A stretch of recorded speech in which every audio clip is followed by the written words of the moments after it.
Welcome, sweet friends, to the channel Frugal Money Saver. My name is Emmy, my husband's Paul. We're so happy you have joined us today.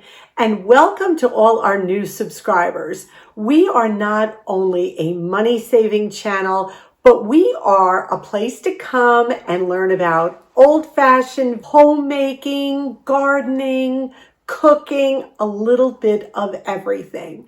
So we welcome you and we're so glad you're here. We are back now from our 2-week break and it's wonderful to be back. We got to the little house in South Carolina. We got back on a Thursday. By Saturday, I was on the couch with 102 fever. I don't know what I got into, but thank God it was quick moving and I was better by like Monday, Tuesday. So it's so great to be back with you all. Today's video, we have added a little bit of everything. We're going to talk about 10 tips or hints that will not only save you money, but guard your peace and your contentment as well. We're going to get into the kitchen and cook.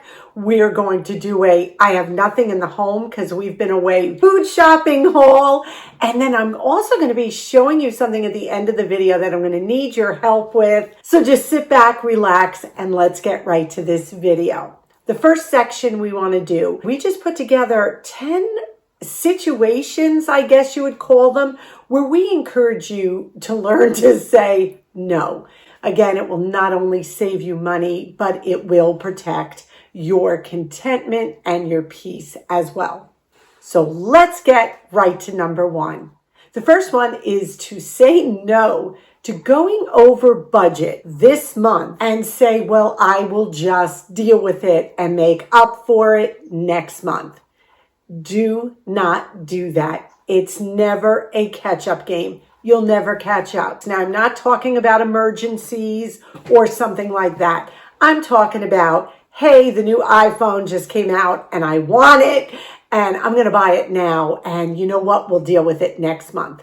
Don't do that. You'll only be putting yourself deeper into the hole. Number 2, sometimes we really need to learn to say no to people who are constantly asking to borrow money or to buy them things. I'm not talking about people with physical hardships or they're in a real emergency. That's not what I'm talking about. And I think you know that. I'm talking about people who habitually come to you because they know you're good-hearted and ask you to buy them this, give them money for that. And I know this is hard, but we're talking about protecting your finances and we're talking about protecting your peace. Just think twice and of course, always use your own discretion.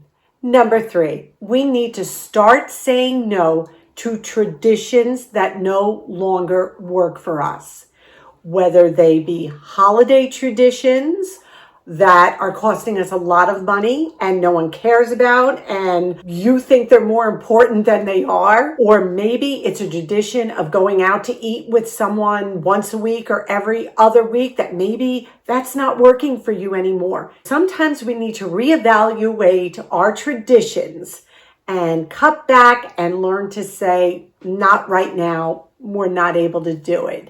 And it's okay. Number 5. This is another one. Don't ever be afraid to say no to situations or people who make you feel uncomfortable.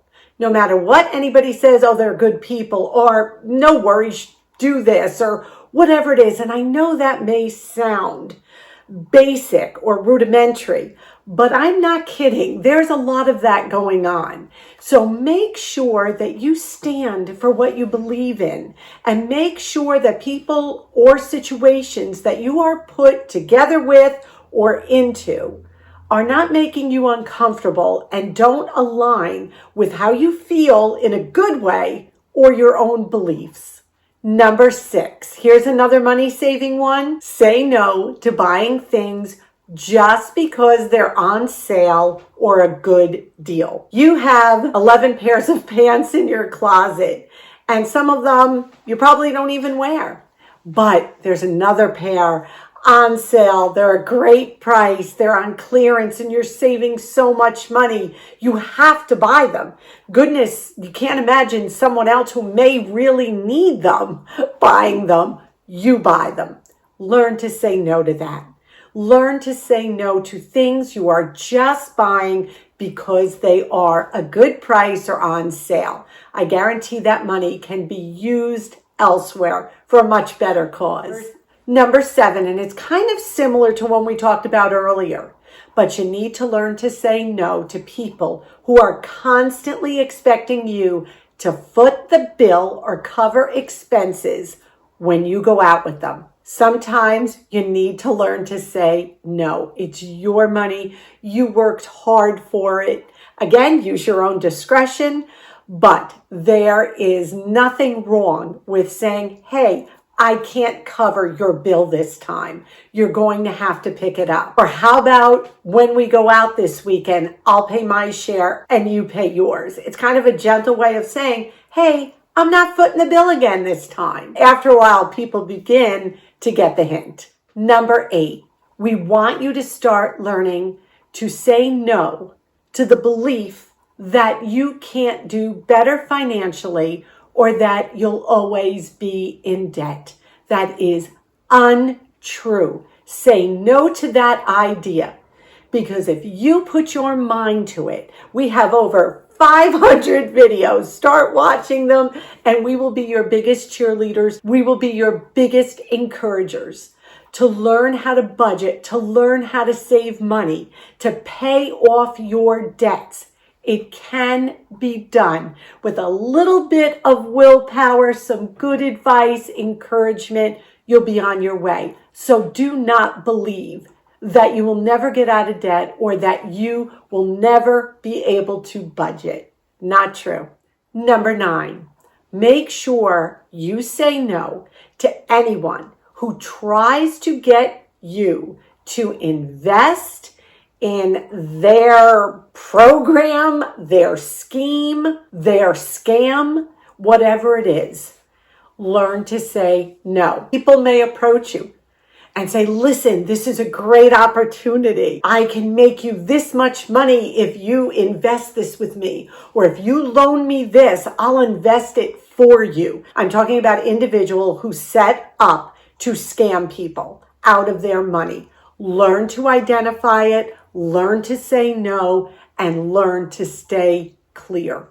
Number 10, always, and I mean always, say no to anyone who calls on your house phone, your cell phone, by carrier pigeon, text, email, no matter what it is, for any kind of personal information or financial information. Chase Bank calls you and says, oh, you have fraudulent activity on your account.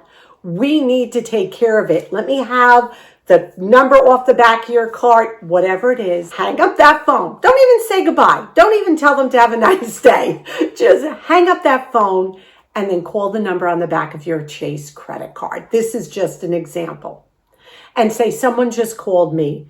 Was there true fraudulent activity on my card? And if they say absolutely not, you have just saved yourself a lot of heartache. If someone should call and pretend they are someone calling for a relative and they need money wired to them, no, have the relative call me and I'll speak with them. Please be careful of this. Even young adults need to be aware that this is rampant. Our son had someone calling saying he was from the U.S. Marshal's office and that they were trying to hack into my son's account and he needed a ton of information from my son. Now my son was like, what? Thank goodness somebody at work was like, stop, don't say anything. And then what we did was we talked to somebody who was in law enforcement and they said the U.S. Marshal would never call you. If there's an issue, they'd show up at your door. Do not fall for this. Please, we ask you, be safe. Don't give any information out to anyone over the phone. Just find out where they're calling from and then make the call to that organization yourself. And make sure it's not a number they gave you. Oh, here, call back at this number and we'll verify. No. Look up the number on the back of your credit card. Look up the number of your bank, whatever institution they pretend they're calling from. Be safe out there. We hope that was helpful. Just some hints and tips to safeguard your money, safeguard your sanity, your joy, and your contentment. Now let's talk about coming home from a getaway. And thank goodness we keep a well-stocked freezer, pantry, etc. Because when we got home from Carolina, I was sick. So Paul was able to make great meals with what we had in the home. But after a couple days of resting and getting better, we needed to get some fresh food in the house, and there were some great loss leaders we wanted to pick up. We're going to show you our simple food haul on what we picked up when we were able to get out of the house and start getting back into routine. We just got back from vacation and we need some food in the house. Grocery haul. First store I'm going to show you is Stop and Shop. We always check the clearance racks first at Shop and Stop.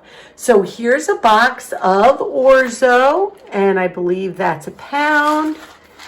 And that was 49 cents, so I picked that up. It's wonderful in soup.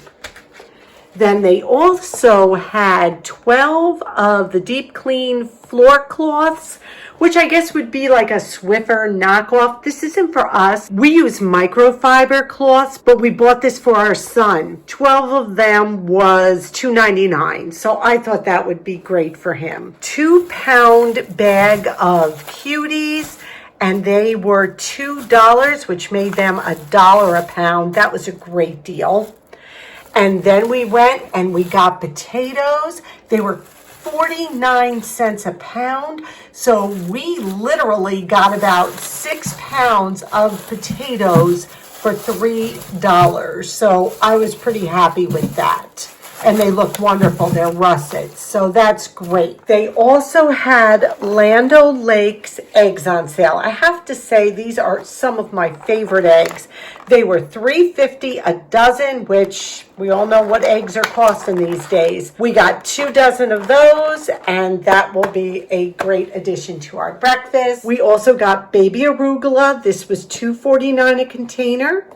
And then I did get romaine hearts. This was $3.99. We got some carrots. I think this was like $1.99 or $1.50. And avocado. I got a lemon. I got 3 bananas. Also got 3 sweet potatoes. They were 99 cents a pound. 1 acorn squash. We will split this. This was 99 cents.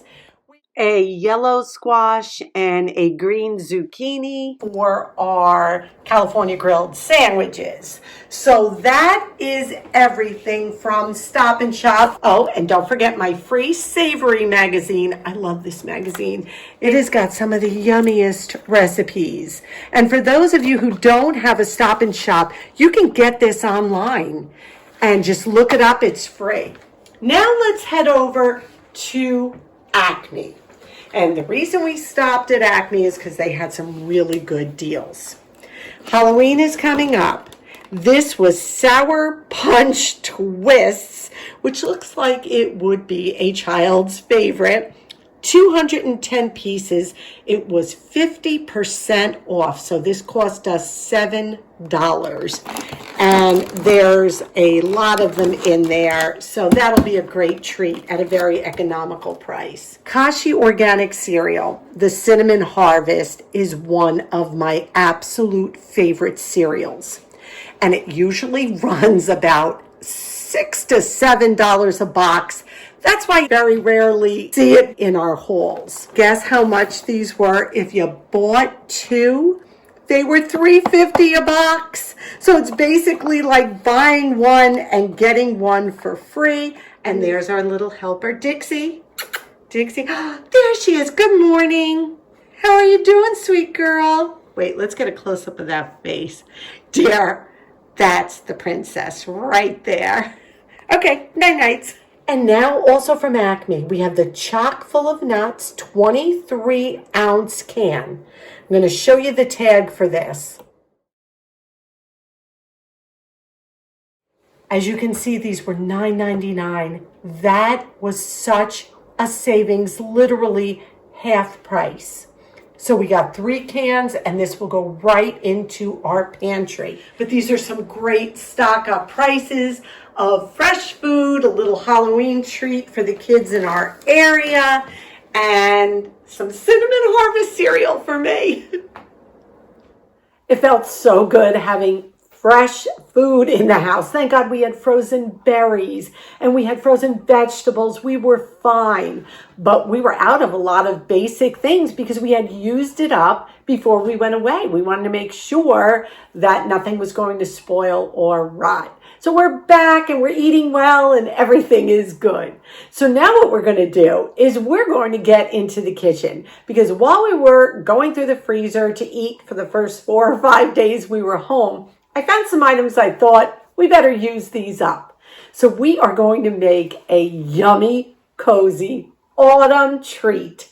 And we think you're going to love this one. And wait till you see what Paul does. All right, I'm just putting that out there. Wait till you see what Paul does at the end. So let's turn this camera around, get into the kitchen. We are getting into the kitchen today and making a cozy autumnal treat. I went through my freezer and I found that I had 15 ounces of pumpkin that I had frozen from the summer. So I want to use that. And then I also found I had made homemade applesauce, and this is from January of 25. And I really think I need to use that as well. I looked it up and they said applesauce frozen, homemade is good for about a year, so we're good. Just a great way to use up what you have and just get that taste of autumn and the smell of autumn into your kitchen. So I'm going to get all my ingredients together. Here are the ingredients we need for our pumpkin applesauce, walnut, raisin, delicious muffins. To start, in this bowl, I have 1 3/4 cup of all-purpose flour. It called for a 1/2 cup of coconut oil. I'm using my homemade applesauce in place of the coconut oil. It calls for 15 ounces of pure pumpkin puree, the 1/2 cup of white sugar. It did call for a full cup of white sugar, but I'm cutting it back a little bit, and my applesauce has a little sugar in it as well, so I don't want to overpower that because we're also going to be putting in a 1/2 cup of brown sugar. I have a 1/4 cup of raisins and a 1/4 cup of walnuts that I chopped. In this cup, I've got 1 teaspoon of baking soda and a 1/2 teaspoon of salt. We're going to need some cinnamon, pumpkin pie spice, a little nutmeg, and 2 eggs.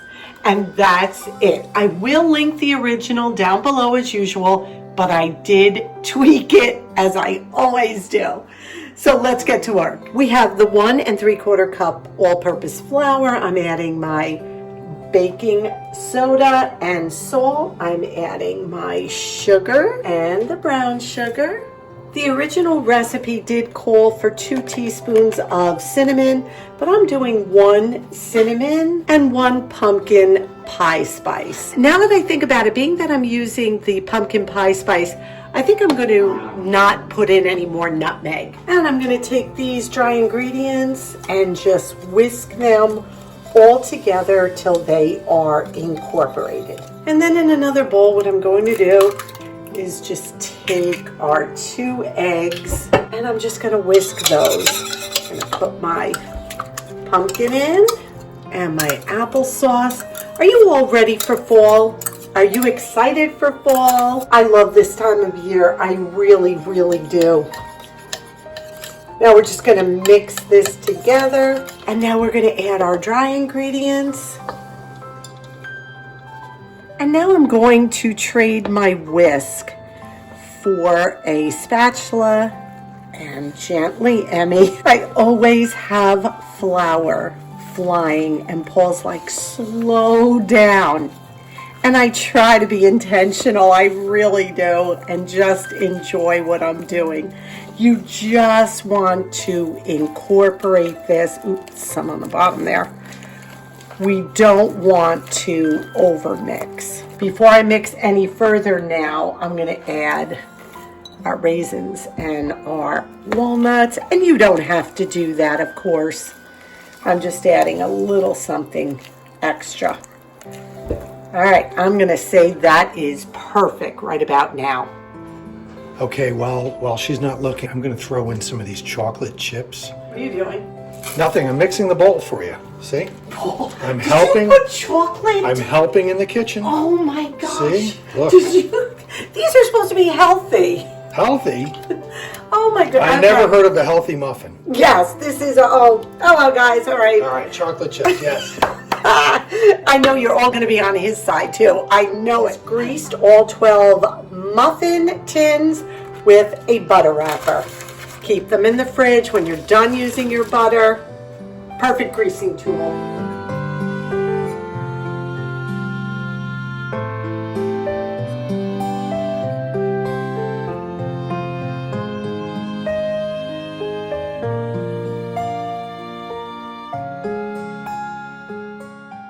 Our muffins are now going to go into a 375 degree Fahrenheit preheated oven for about 22 minutes or until a toothpick comes out clean from the center. These just came out of the oven, and how does our home smell? It smells wonderful, just wonderful. They have a beautiful rise on them. I'm sure the chocolate chips that were snuck in will give them a delightful taste. Is that what that is? We're going to let them cool in the pan a little while, and then we will transfer them to a wire rack to cool completely. And then Paul's going to let us know what he thinks. But this was an easy, delicious autumnal recipe.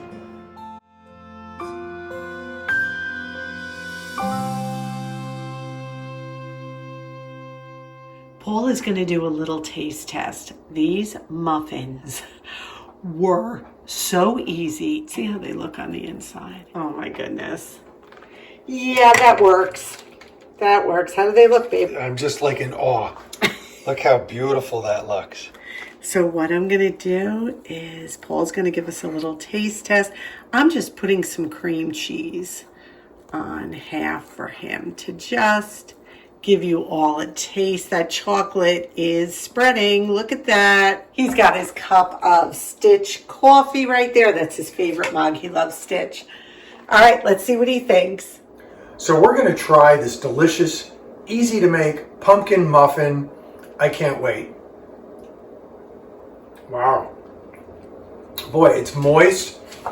It tastes really good. The pumpkin, the nuts. Is that a hint of chocolate I taste in there? Think? Boy, that's delicious. Boy, this goes great on a cold, rainy day like we're having today. I got a nice cup of coffee, as you saw. This is absolutely delicious, and it's made from scratch. This is really good. Paul approved. What a delicious autumn muffin. The flavors, the aromas, everything just screamed autumn. Very delicious, very light, just a great all-around muffin. Now, I want to show you what we bought when we were in Carolina. I'm going to first show you the dishes I've been using at the little house since the late 1990s. And when I think of 1990s, I think it's like 10 years ago, but literally it's 30. So let's just put that out there. The dishes we've been using are beautiful, but the problem is they're extremely heavy and they are raised. All the design around the edge is raised and they're hard to clean. We don't have a dishwasher down there, and they're hard to cut food on because well, I'll show you. As you can see, there's strawberries hanging down into the area where your food goes, some hibiscus flowers. They're absolutely beautiful and they have served us well. But it's time that we looked elsewhere for some new, a little bit more practical dishes. So what did we find? We went into a Habitat for Humanity's, I think it's called a Renews It store. They had some beautiful things. I found a set of dishes and I took a picture before we left of the front and the back, and they were absolutely what I was looking for the last 6 months or so. Let me show you. They're very simple. Look at the tiny seashells all around the edges. They are perfect. They're lightweight. I think they were made in the 80s, maybe. I'm not sure. I think that's what it said. And they were $2 a plate for the large ones. And then they also had the little plates for $2 each, which were the salad or dessert plates. We picked up the big plates and the small. They're absolutely beautiful. There were no bowls. So I figured, I'll come home. How much could these things be online, the bowls? Oh my goodness, they run about $35 a piece. I'm not touching that. You know that's way above anything I would think of spending. So what I'm going to ask you is, if you are online or you're in a store, you see something that looks like they would match with these dishes at a reasonable price, please. I don't want white because the plates are like a cream color. Drop me a comment where you found them, the price, so I can take a look at it, because I can't seem to find a reasonably priced bowl that will match with this. And that would be so wonderful. And we thank you. So we hope you enjoyed today's video. Boy, did we have fun putting it together. Today's question of the day: what have you said no to recently that has been for the better? Leave that down below, whether it has been financial, whether it has been for your own peace of mind, whatever it is. Leave it down in the comments below, because it won't only encourage us, but our viewers as well. And we so appreciate that. So thank you. We ask that you take a minute and please give this video a big thumbs up. It helps us so much here on YouTube. Subscribe if you haven't. Come on in and be part of this warm, cozy community. We encourage you to do so. And before we go, we're going to leave you with some beautiful footage of the great state of South Carolina. It is so different than the outdoors here in New York, and we just want to share a little glimpse. Absolutely gorgeous. So stay till the end. We ask you to be well. We ask you to be safe. And above all, we wish you blessings. Until our next video, may God greatly bless you.